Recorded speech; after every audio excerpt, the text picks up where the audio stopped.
안녕하십니까. 제주도에서 왔습니다. 현장을 직접 느끼고 있는 공인중개사이고요. 간략하게 최대한 말씀드려 보도록 하겠습니다. 저는 세금, 금융, 임대 사업자 부분에서 한 가지씩 말씀을 좀 드려보고 싶습니다. 먼저 세금. 이것은 거래세 완화가 무조건 필요하지 않을까 생각이 됩니다. 시장에서 다주택자들이 매물 소화가 어느 정도 필요하다고 느끼는 바가 충분한데, 제주 지역의 경우 살만한 집의 거래가액은 4억에서 5억 정도가 스타트 금액입니다. 하지만 이건 금융하고도 같이 관계가 있는데, 제주도의 평균 근로자의 임금이 271만 원으로 연봉이 3,300만 원 정도의 수준입니다. 그러면 70% 정도의 대출을 받게 되면 살 수 있는 집의 금액이 3억에서 3억 5천만 원 정도가 됩니다. 그래서 세금, 금융하고 같이 연계에 대해서 말씀을 드리면, 현재 지금 DSR이 40% 정도로 되어 있고 스트레스 DSR도 적용이 되어 있습니다. 이건 지방하고 수도권이 같이 되어 있는 부분이기 때문에 이건 지방하고 조정 대상 지역을 좀 분리해야 되지 않을까라고 생각합니다. 그래서 조정 대상 지역의 집값을 조정하려고 하시면 그 부분은 풀지 못한다고 하더라도 지방의 DSR은 조금 배제를 해주시는 게 어떤가라는 생각이 이제 제안이고요. 그리고 이것하고 더불어서 임대인의 보증금을 반환하는 대출하는 경우에는 DSR과 스트레스 DSR도 같이 풀어주시는 게 어떨까 생각이 듭니다. 보증금을 받지 못한 임차인이 이제 임대인이 DSR에 묶여서 이제 대출을 받지 못해가지고 보증금을 돌려주지 못하면 그 매물은 경매로 나오게 되는데, 그것은 현재 임차인에게도 큰 피해가 되고 그 해당 부동산도 시세보다 큰 가격이 떨어져서 매매가 되기 때문에 시장에도 좋지 않은 영향을 주는 것 같습니다. 더불어서 임대사업자 관련해서 한 가지만 더 건의드리겠습니다. 착한 임대인들이 살아남기가 조금 어렵습니다. 왜냐? 어떤 사정으로 인해서 임대료를 좀 감축을 해주려고 하면 5%라는 증액선이 있어서, 예를 들어서 월세 100만 원에 주던 것을 당신의 사정이 딱하니 내가 70만 원 주겠소라고 이번에 인정을 해버리면 다음 5%라는 캡에 막혀서 다음 임대료를 올리기가 어렵습니다.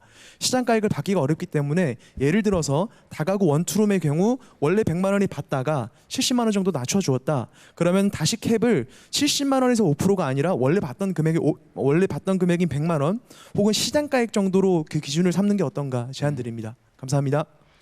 네, 이게 여러 가지 아주 일리 있는 지적이시고요. 이게 이제 구체적 타당성 있게 좀 정책을 세분화하자, 일반적인 규제나 대책을 만들면 그 틈새들이 많이 생긴다는 거거든요. 이거 아주 일리 있는 지적이신데, 뭐 지금 나름은 그렇게 해왔으면 아마 아직까지도 부족한 것 같아요. 요 사례들은 좀 찾아보고 앞으로 우리도 이제 효율성이 최대화될 수 있도록 좀 핀셋형으로, 예를 들면 그 상황에 맞춰서 많이 이렇게 좀 세분화할 필요가 있습니다. 정책 당국자들이 좀 어렵기는 하고 업무가 많아지긴 하겠지만 그렇게 하는 게 맞을 것 같아요. 네, 또. 네, 아까 말씀하시겠다고 하셨던 분, 네, 손 드시고 순서를 지켜주시면 좋겠습니다. 마이크 아니, 전에 그 말씀 이만 하세요. 네, 네.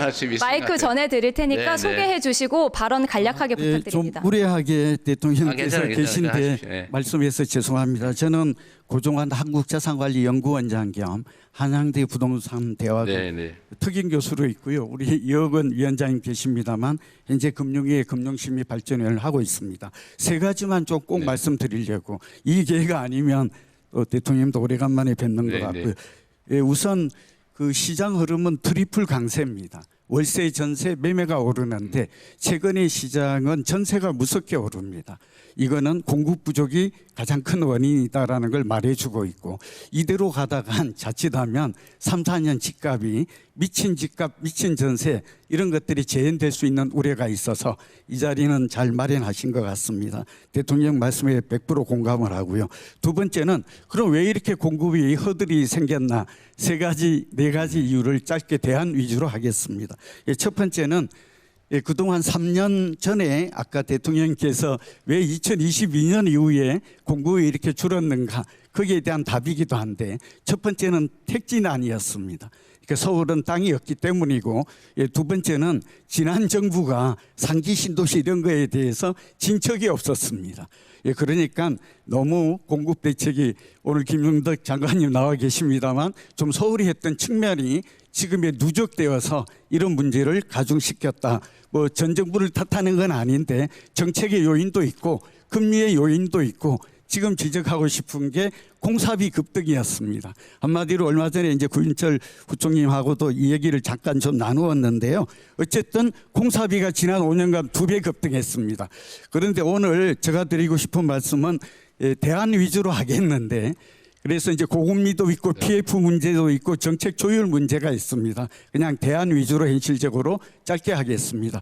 그래서 제가 이 재건축 재개발 이런 것들은 선별적으로 특히 재개발 비아파트 빌라나 오피스텔 위주로 공급을 늘리는 게 단기 공급에는 성과가 있을 것 같습니다. 특히 그리고 상기 신도시라든지 대통령께서 말씀하신 27만 가구, 6만 2천 가구 도심권, 이거 속도를 좀 빨리 해주셨으면 좋겠다. 두 번째, 그렇게 하기 위해서 안 되는 이유가 있는데 태릉시시라든지 용산 정비창, 과천 경마장을 보면 결국 중앙정부와 지방정부가 주민 반대도 있습니다만 정책, 그러니까 정례적인 정책 협의체를 구성해서 특히 국토부와 서울시는 매월 한 번씩 만났으면 좋겠습니다. 국민 입장에서 이런 것들이 좀 답답하게 느껴집니다. 공사비 급등 문제가 오늘 제가 드리고 싶은 말씀인데, 이렇게 오르는 이유는 자재비 급등이 있습니다. 그러니까 시멘트, 철강 이런 것들이 많이 오른 건 아시겠고 인건비 급등에 자리 잡고 있습니다. 그래서 대안으로는 저는 자재 비축 제도를 좀 제안합니다. 토지 비축, 원유 비축처럼 그렇게 하면 대량 공급을 통해서 좀 원가를 낮출 수 있지 않을까, 그런 생각을 하게 하고요. 두 번째는 해외의 기능 인력 같은 것들을 인력 커트제를 한시적으로 좀 해제해 줬으면 좋겠습니다. 조선업처럼. 이게 지금 인건비 급등의 원인이 됩니다. 그리고 PF 문제인데요. 이제 우량 사업장과 비우량 사업장을 구분해서 이제 선별적으로 개발 사업이 많이 멈춰져 있는데 돌아가도록 지원을, 이거는 2억 원 우리 장관님께서 신경 써주시고 또 김용덕 장관님께도 이상입니다. 네, 좋은 제안을 감사드리고요. 어쨌든 3기 신도시들을 포함해서 기존에 발표된 지역에 착공이 지연되는 건 정말 심각한 문제여서 우리 내부적으로는 이게 무슨 60몇 개월 걸린다고, 그래서 저희들이 한 절반 이하로 지금 줄이기 위해서 지금 그 내부 검토 중이라는 말씀을 드립니다. 행정 속도가 너무 느려요. 그래서 전체적으로 필요하면 규정을 바꾸든지 아니면 절차를 병행, 뭐 어떤 순차적으로 하는데 이걸 병행 진행해서 좀 시간을 좀 줄여볼 생각입니다.